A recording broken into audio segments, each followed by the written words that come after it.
നിങ്ങളിങ്ങനെ ആകുലപ്പെട്ടും ഭാരപ്പെട്ടും ചിന്തിച്ച് കാട് കയറി എന്ത് ചെയ്യണമെന്ന് അറിയില്ല, വിഷമിച്ച് അസ്വസ്ഥപ്പെടുമ്പോൾ സാത്താന് നിങ്ങൾ അവസരം കൊടുക്കുകയാണ്.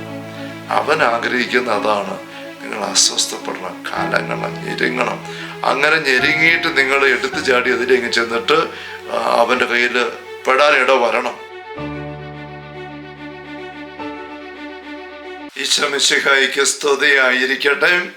ഈശോയുടെ പ്രിയപ്പെട്ട സഹോദരരെ, നിങ്ങൾ ഇപ്രകാരം പ്രാർത്ഥിക്കുന്നുണ്ട്. ഈശോയുടെ നിഷ്കർഷയെ ഒരു പൊതു ശീർഷകമാക്കിക്കൊണ്ട് കർത്തൃ പ്രാർത്ഥനകളെടുക്കുന്നതായ തിരുവചന വിചിന്തന പരമ്പരയുടെ 76-ാമത്തെ സെഷനിലേക്ക് ഈശോയുടെ നാമത്തിൽ ഹൃദ്യമായ സ്വാഗതം. Hallelujah, hallelujah, hallelujah. കർത്തൃ പ്രാർത്ഥനയുടെ 7 യാചനകളിൽ 4-ാമത്തെ യാചന, ഞങ്ങൾക്ക് ആവശ്യകമായ ആഹാരം ഇന്ന് ഞങ്ങൾക്ക് നൽകണമേ. അതേക്കുറിച്ച് 4 കാര്യങ്ങൾ നമ്മൾ ചിന്തിച്ച് വന്നിട്ട് 4-ാമത്തെ കാര്യം ഇന്ന് നൽകണമേ. ആ ഇന്നിൻ്റെ പ്രസക്തി, അതേക്കുറിച്ച് നമ്മൾ 3 കാര്യം ചിന്തിക്കുകയായിരുന്നു. ഇന്ന് എനിക്ക് ആവശ്യമുള്ളതെല്ലാം തരാൻ പറ്റുന്ന ദൈവത്തിനെന്നുള്ളത് നീ അറിയണം. 2, ആ അറിവിലേക്ക് നമ്മൾ വരുന്നില്ല എങ്കിൽ നമ്മൾ ആകുലതകൾ കടിപ്പെടും. അതേക്കുറിച്ച് നമ്മൾ ഏതാനും കാര്യങ്ങൾ പടിപടിയായിട്ട് കണ്ടുകൊണ്ടിരിക്കുകയാണ്. ആകുലതകൾ കടിപ്പെട്ട അവസ്ഥയിൽ നമ്മൾ ജീവിക്കാൻ ദൈവം ആഗ്രഹിക്കുന്നില്ല. തൻ്റെ മക്കൾ അങ്ങനെ കഴിയാനല്ല അപ്പ ആഗ്രഹിക്കുന്നത്. അത് നമ്മൾ തിരിച്ചറിയണമെന്ന് അതിന് വചന അനുഭവങ്ങളിലൂടെ നമ്മൾ കാണുകയായിരുന്നു. കർത്തൃപ്രാർത്ഥന ഈശോ പഠിപ്പിക്കുന്നതിൻ്റെ പശ്ചാത്തലമായിട്ട് പറയുന്ന തിരുവചനം മത്തായിയുടെ സുവിശേഷത്തില് 6-ാമത്തെ അധ്യായത്തിൽ 7-8 വാക്യങ്ങൾ ശ്രദ്ധിച്ചിട്ടുണ്ടാവുമല്ലോ. അതിങ്ങനെയാണല്ലോ: പ്രാർത്ഥിക്കുമ്പോൾ വിജാതീയരെ പോലെ നിങ്ങൾ അതിഭാഷണം ചെയ്യരുത്. അതിഭാഷണം വഴി തങ്ങളുടെ പ്രാർത്ഥന കേൾക്കുമെന്ന് അവർ കരുതുന്നു. എന്നിട്ട് പറയാം 8-ാം വാക്യം: നിങ്ങൾ അവരെ പോലെ ആകരുത്. നിങ്ങൾ ചോദിക്കുന്നതിന് മുമ്പ് തന്നെ നിങ്ങളുടെ ആവശ്യം നിങ്ങളുടെ പിതാവ് അറിയുന്നു. അങ്ങനെ നമ്മുടെ ആവശ്യം മുഴുവനും അറിയുന്ന പിതാവ് അത് നമുക്ക് വേണ്ടി കരുതി വെച്ചിട്ടുണ്ട്. അവിടെ ഇന്നത്തേക്ക് വേണ്ടത് ഇന്ന് തരും എന്നുള്ള അനുഭവം, ഉറപ്പ് നമുക്കുണ്ടാവണം. ആ ഉറപ്പില്ലാത്ത അവസ്ഥ, അതാണ് വിജാതീയരുടെ അവസ്ഥ. ദൈവത്തെ അപ്പ ആയിട്ട് അറിയാത്തവര് കണ്ടല്ലോ, ദൈവത്തെ ആബായിട്ട് വിളിക്കാൻ സാധിക്കാത്തവരാ. അവര് അതിഭാഷണം ചെയ്യുകയാണ് പ്രാർത്ഥിക്കുമ്പോൾ എന്ന് ഈശോ പറയുന്നു. അതിഭാഷണം വഴി ദൈവം അവരെ കേൾക്കുമെന്ന് ആര് ചിന്തിക്കുന്നു? നിങ്ങൾ അവരെ പോലെ ആകരുത്. വാസ്തവത്തില് എനിക്ക് ആവശ്യമായ കാര്യം, ഇന്നത്തേക്ക് ആവശ്യമുള്ളത് എൻ്റെ അപ്പ എനിക്ക് തരും എന്നുള്ള വിശ്വാസം ഇല്ലായ്മയുടെ ഒരു പ്രകടനമാണ് അതിഭാഷണം. പിന്നെ പിന്നെ പിന്നെ ചോദിക്കുക, കെഞ്ചി ചോദിക്കുക. കാരണം നമുക്ക് ദൈവം അത് കേൾക്കുമോ എന്ന് അറിയത്തില്ല, ദൈവം കേട്ടോ എന്ന് അറിയത്തില്ല. ആ അറിവില്ലായ്മ, ദൈവത്തിൻ്റെ സാന്നിധ്യം, നന്മ എൻ്റെ കൂടെ ഇല്ല, ദൈവത്തിൻ്റെ കരുതല് പരിപാലനം എനിക്ക് ഇല്ല എന്നുള്ള ഒരു അന്ധകാരത്തിൽ കഴിയുന്നു. പൊട്ടക്കണ്ണ മാവെ എറിയുമ്പം എങ്ങനെ എറിയുന്നത്? അവന് ഇരുട്ടാണ് ചുറ്റും, ഒന്നും കാണത്തില്ല. മാവാണെന്ന് ആൾക്കാർ പറയുന്നത്, മാവുണ്ട്. അപ്പം അവൻ കല്ലെടുത്തിട്ട് ചുമ്മാ എറിയുകയാണ്.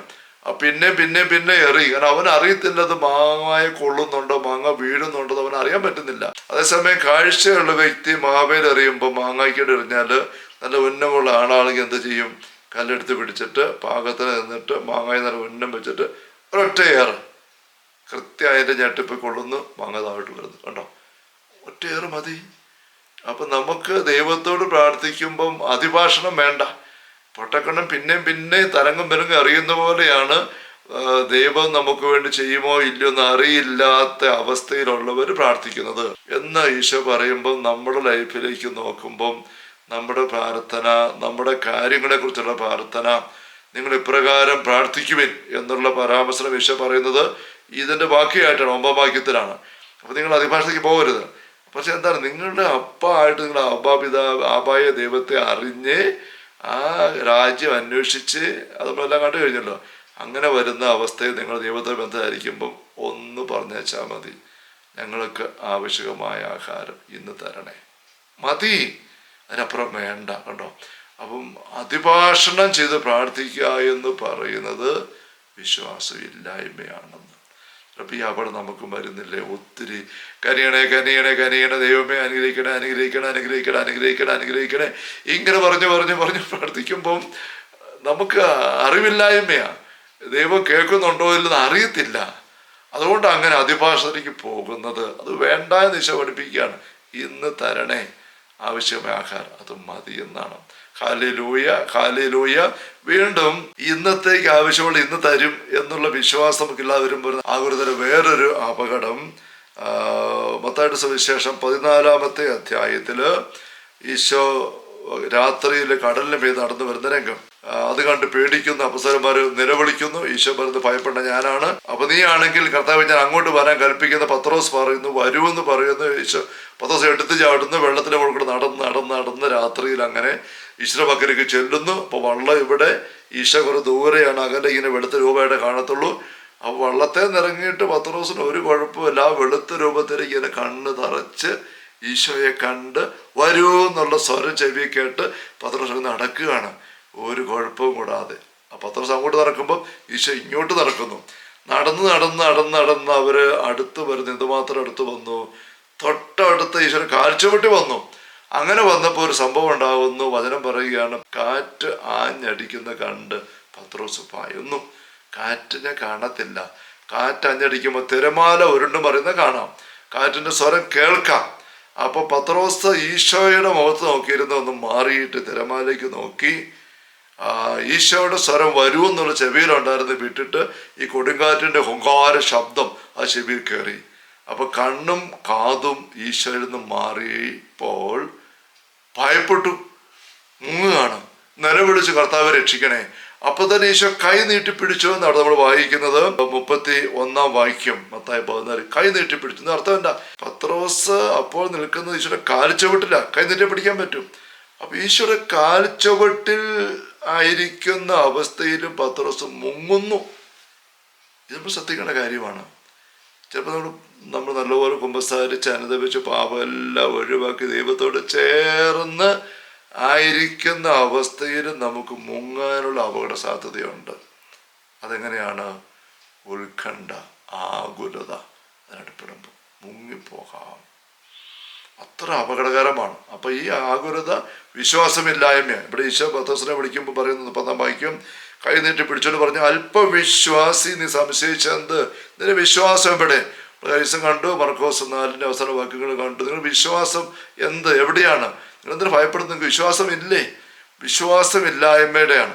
വിശ്വാസമുള്ള മക്കള് അപ്പായിൽ വിശ്വസിക്കുമ്പം ആവശ്യകമായ ആഹാരം ഇന്ന് തരണേ, മറ്റ പറച്ചില് മതി, അല്ലെ നമ്മൾ മുങ്ങിപ്പോകും. നമ്മൾ ദൈവത്തോട് ചേർന്നായിരുന്നാൽ പോലും. അതുകൊണ്ടാണ് ഈ ഒരു യാചന, 4-ാമത്തെ യാചന ഈശോ നമുക്ക് നൽകിയിരിക്കുന്നത്. വീണ്ടും ഒരു കാര്യം കൂടെ, ഈ ആകുലത അനുഭവപ്പെടാനേ പാടില്ല എന്ന് ചിന്തിച്ചേക്കരുത്. നമുക്ക് ഏതെങ്കിലും ഒരു വികാരം അനുഭവപ്പെടുക എന്ന് പറയുന്നതും അതിന് അടിപ്പെടുക എന്ന് പറയുന്നത് രണ്ട് കാര്യങ്ങളാണ്. നമ്മൾ മർക്കോസിന്റെ സുവിശേഷം 14-ാമത്തെ അധ്യായത്തില് ഈശോയുടെ ഗെത്സമേൻ പ്രാർത്ഥനയെ കുറിച്ച് നമ്മൾ വായിക്കുമ്പോൾ അവിടെ മർക്കോസ് പറയുകയാണ്, 33-ാം വാക്യം, അവൻ പത്രോസിനെയും യാക്കോബിനെയും യോഹന്നാനെയും കൂടെ കൊണ്ടുപോയി. എന്നിട്ട് വായിക്കുകയാണ്, പര്യാകുലനാകാനും അസ്വസ്ഥനാകാനും തുടങ്ങി. അവൻ അവിടെ പറഞ്ഞു, എൻ്റെ ആത്മ മരണത്തോളം ദുഃഖിതമായിരിക്കുന്നു, നിങ്ങളിവിടെ ഉണർന്നിരിക്കുവിൻ. അതിനിപ്പം മുന്നോട്ട് ചെന്ന് നിലത്ത് വീണ് പ്രാർത്ഥിക്കുകയാണ്. അപ്പം പര്യാകുലനാകാനും അസ്വസ്ഥനാകാനും തുടങ്ങി. ഈ അനുഭവം നമുക്ക് എല്ലാവർക്കും ഉണ്ടാവും. ഈശോയ്ക്ക് ഉണ്ടായില്ലേ? ആകുലതകൾ അനുഭവപ്പെടാം, അസ്വസ്ഥതകൾ അനുഭവപ്പെടാം. നാളെക്കുറിച്ച് ചിലപ്പോൾ ഓർക്കുമ്പം, ആസ്ഥാനമായൊരു ഉത്തരവാദിത്തത്തിൽ ഓർക്കുമ്പം, നാളെ ഉണ്ടാകേണ്ട പണം ഇല്ലായിട്ടില്ല, അല്ല ആരോഗ്യം മെച്ചപ്പെടുന്നില്ല, ചികിത്സ, മക്കളുടെ ഭാവി, ഇങ്ങനെ നാളെക്കുറിച്ച് ചിന്ത നമുക്ക് വരും. അത് ചിന്തകൾ വരുമ്പോൾ ആകുലത അനുഭവപ്പെടാം, അസ്വസ്ഥത അനുഭവപ്പെടാം. ഈശോയ്ക്ക് അനുഭവപ്പെട്ടു. ഏത്? ആസന്നമായ അറസ്റ്റ്, കുരിശുമരണം. അത് ഈശോയുടെ മുമ്പിൽ ആ രാത്രിയിൽ ആ ചിന്തയിലാണ് ഈശോ ആകുലത അനുഭവപ്പെടുന്നത്, അസ്വസ്ഥ അനുഭവപ്പെടുന്നത്. അവിടെ നമ്മൾ ആകുലത അനുഭവപ്പെടരുതെന്നല്ല, അങ്ങനെ ആകുലത അനുഭവപ്പെടുമ്പോൾ അടിപ്പെടരുത്. ഏതൊരു വികാരത്തെക്കുറിച്ചും ഈ ഒരു വ്യത്യാസം നമുക്ക് വചനത്തിൽ പറഞ്ഞ് കാണാനായിട്ട് പറ്റും. നമ്മൾ അല്പം ചിന്തിച്ചാണ്. ദുഃഖം അനുഭവപ്പെട്ടു, പക്ഷെ അടിപ്പെട്ടില്ല. ജഡമോഹങ്ങളെ കുറിച്ച് പറയരുത്. ജഡമോഹങ്ങളെ തൃപ്തിപ്പെടുത്തരുത്. ഗലാത്യ 5:16 വാക്യം. ജഡമോഹങ്ങളെ ഒരിക്കലും തൃപ്തിപ്പെടുത്തരുത്. ജഡമോഹങ്ങൾ അനുഭവപ്പെടരുതെന്നല്ല, 1 തെസ്സലോനിക്ക 4:5 ദൈവത്തെ അറിയാത്ത വിജാതീയരെ പോലെ കാമവികാരങ്ങൾക്ക് നിങ്ങൾ വിധേയരാകരുത് എന്ന് പറയുമ്പം കാമവികാരം ഉണ്ടാകരുതെന്നല്ല. ആരോഗ്യമുള്ള ഏതൊരു വ്യക്തിയും ശരീരത്തിന് മാത്രം ഉണ്ടാവും, വികാരങ്ങൾ അനുഭവപ്പെടും. പക്ഷെ അതിന് വിധേയപ്പെടുന്ന വേറെ കാര്യമാണ്. പ്രഭാഷണ പുസ്തകത്തിൽ 6-ാമത്തെ അധ്യായത്തിൽ 2-ാമത്തെ വാക്യത്തിൽ പറയുന്നുണ്ട്, അഭിലാഷങ്ങൾക്ക് അടിപ്പെടരുത്, അവ നിന്നെ കാളക്കോറ്റവർ കുത്തിക്കയറും. അഭിലാഷങ്ങൾ അനുഭവപ്പെടരുതെന്നല്ല, അടിപ്പെടരുത്. ആരോഗ്യമുള്ള ഏതൊരു വ്യക്തിക്കും ശരീരത്തിൻ്റെ ദൈവദത്തമായ ക്രമീകരണത്തിൽ എല്ലാ വികാരങ്ങളും അനുഭവപ്പെടാം. പാവമൊഴികെ എല്ലാ കാര്യങ്ങളിലും നമ്മുടെ സദൃശനായവൻ ഈശോ എന്ന് പറയുന്നുണ്ടല്ലോ. അപ്പൊ ഈശോയ്ക്കും എല്ലാ വികാരങ്ങളും അനുഭവപ്പെട്ടിട്ടുണ്ട്. ആകുലത, അസ്വസ്ഥത, ദുഃഖം എല്ലാം ഈശോയ്ക്ക് അനുഭവപ്പെട്ടിട്ടുണ്ട്. അടിപ്പെട്ടില്ല.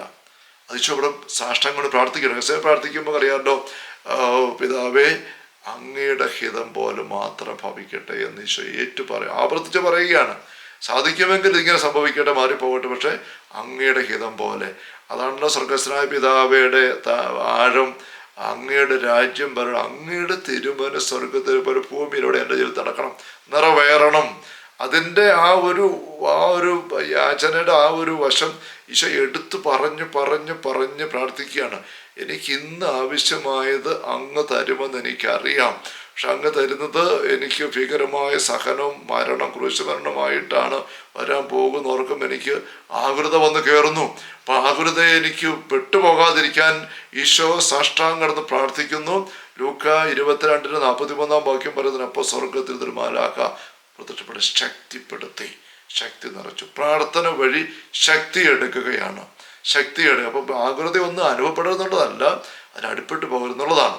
അപ്പം അത് പ്രാർത്ഥന വഴി നമ്മളെ കയറ്റി വരാനായിട്ട് സഹായിക്കുന്നതാണ്. ഞങ്ങൾക്ക് ആവശ്യകമായ ആഹാരം ഇന്ന് ഞങ്ങൾക്ക് തരണമേ. ഒരു വാക്യം കൃത്യം ചൊല്ലുന്നതല്ല ഇവിടെ പറയുന്നത്, നമ്മുടെ പ്രാർത്ഥന വഴി ഇങ്ങനെ ആയിത്തീരണമെന്നുള്ളതാണ്.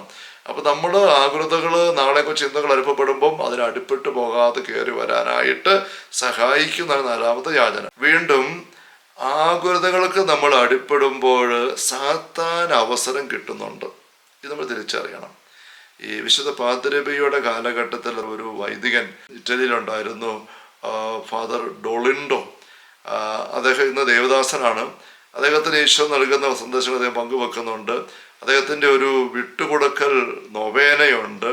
അതിൽ ഈശോ പറയുന്നതിൻ്റെ കാര്യമാണ്, നിങ്ങളിങ്ങനെ ആകുലപ്പെട്ടും ഭാരപ്പെട്ടും ചിന്തിച്ച് കാട് കയറി എന്ത് ചെയ്യണമെന്ന് അറിയില്ല, വിഷമിച്ച് അസ്വസ്ഥപ്പെടുമ്പോൾ സാത്താന് നിങ്ങൾ അവസരം കൊടുക്കുകയാണ്.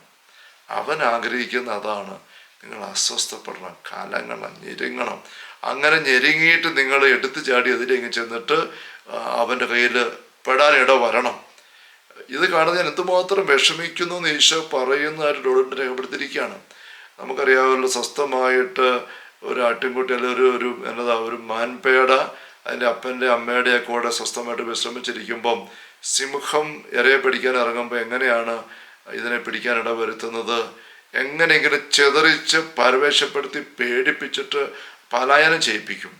നമ്മൾ പണ്ടത്തെ ക്ലാസ്സിൽ പഠിച്ച് ഓർമ്മിക്കുന്നുണ്ടോ? സിംഹം ഇങ്ങനെ ഇരയൊന്നും കാണാതെ എല്ലാം ഒളിച്ചിരിക്കുന്നു. അപ്പം അല്ലെ കുറേ എണ്ണം അപ്പുറത്തുണ്ട്. അപ്പോൾ സിംഹം അതുങ്ങളെ ഇളക്കാൻ വേണ്ടി ചെയ്യുന്നൊരു കാര്യം, ഈ കാറ്റ് വീശുന്ന സ്ഥലം നോക്കി ചാല് പോക്കി നിന്നിട്ട് ഇതിങ്ങനെ മൂത്രമൊഴിക്കും.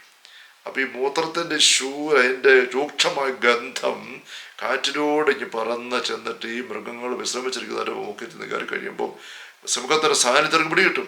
പേടിച്ചിട്ട് അരണ്ട് ഇതുങ്ങളെല്ലാം കൂടെ പെടച്ചെണീറ്റിട്ട് പരക്കം പായും. അങ്ങനെ പായുമ്പോൾ ഒറ്റപ്പെട്ട് പായുന്ന ഒരു പറഞ്ഞേനെ കുഞ്ഞുങ്ങളെ നോക്കിയിട്ട് സിംഹം പിന്നാലെ ചെന്നിട്ട് പിടിക്കും എന്നുള്ളതാണ്. ആകുലപ്പെടുമ്പോൾ നമ്മളിങ്ങനെ ഭയപ്പെട്ട് കലങ്ങുന്നു.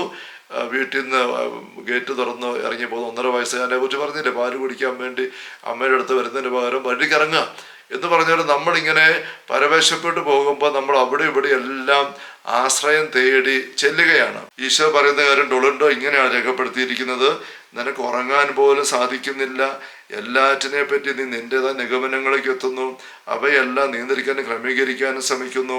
ഇവയെല്ലാം നീ ചെയ്യുന്നതായിട്ട് വെറും മാനുഷ്യശക്തിയെ ആശ്രയിച്ചുകൊണ്ട്, അല്ലെങ്കിൽ അതിലും ദയനീയമായി ചില മനുഷ്യരെ തന്നെയും അവരുടെ ഇടപെടലിനെയും ആശ്രയിച്ചുകൊണ്ട്, ഇവയെല്ലാം എൻ്റെ വചനത്തെയും പദ്ധതികളെയും പിൻചെല്ലുന്നതിൽ നിന്ന് നിന്നെ തടയുകയാണ്. നിന്നെ എനിക്ക് സഹായിക്കാൻ സാധിക്കുന്നതിനായി നീ നിന്നെ തന്നെ എനിക്ക് വിട്ടു തന്നിരുന്നെങ്കിൽ എന്തുമാത്രം ആഗ്രഹിക്കുന്നു. നീ ഇപ്രകാരം അസ്വസ്ഥപ്പെട്ടായിരിക്കുന്നത് കാണുമ്പോൾ എന്തുമാത്രം സഹിക്കുന്നു വെച്ചാൽ പറയുന്നിട്ട് പറയാണ്, ഇത് തന്നെയാണ് സാത്താൻ ആഗ്രഹിക്കുന്നത്, നിന്നെ എങ്ങനെയും അസ്വസ്ഥപ്പെടുത്തുക, അതുവഴി എൻ്റെ സംരക്ഷണം നിനക്ക് ഇല്ലെന്നാക്കുക, നിരർത്ഥകങ്ങളായ മാനുഷിക പ്രയത്നങ്ങളുടെ മൂർച്ചയുള്ള പല്ലുകൾക്കിടയിലേക്ക് നിങ്ങളെ വലിച്ചെറിയുക, അങ്ങനെ നിങ്ങളെ തകർക്കുക. സാത്താന് നമ്മുടെ ജീവിതത്തിൽ കടന്നു കയറാനുള്ള വാതില് നമ്മളറിയാം തുറന്നു കൊടുക്കുന്ന അപകടവും ഈ പറഞ്ഞതായ ആകുലയ്ക്ക് അടിപ്പെടുന്ന അവസരത്തിലുണ്ടാകുന്നുണ്ട്. അപ്പം ഇങ്ങനത്തെ കാര്യങ്ങളെല്ലാം മറികടന്ന് പോകാനുള്ള കരുത്ത് പ്രാർത്ഥന വഴി നമുക്ക് കിട്ടണം. ഇതെല്ലാം ഉൾക്കൊണ്ടിട്ടുണ്ട്. ഞങ്ങൾക്ക് ആവശ്യകമായ ആഹാരം ഇന്ന് ഞങ്ങൾക്ക് നൽകണേ എന്ന് പറഞ്ഞ് അവിടുത്തെ മുൻപിൽ നമ്മെ തന്നെ ചേർത്ത് വെച്ച് കൊടുക്കുമ്പം നമുക്കതേക്കുറിച്ച് വീണ്ടും മൂന്നാമത്തെ പോയിന്റ് അടുത്ത സെഷനിൽ ചിന്തിക്കാം. Hallelujah, hallelujah. കർത്താവേ ഈശോ മിശിഹായുടെ സമൃദ്ധമായ കൃപയും അനുഗ്രഹങ്ങളും പിതാവായ ദൈവത്തിൻ്റെ അവർണീയമായ സ്നേഹവും പരിശുദ്ധാത്മാവായ ദൈവത്തിൻ്റെ നിരന്തരമായ സഹവാസവും നമ്മെല്ലാവരുടെയും കൂടി ഉണ്ടായിരിക്കട്ടെ, ഇപ്പോഴും എപ്പോഴും എന്നേക്കും. ആമേൻ. ഈശോ മിശിഹായ്ക്ക് സ്തുതിയായിരിക്കട്ടെ.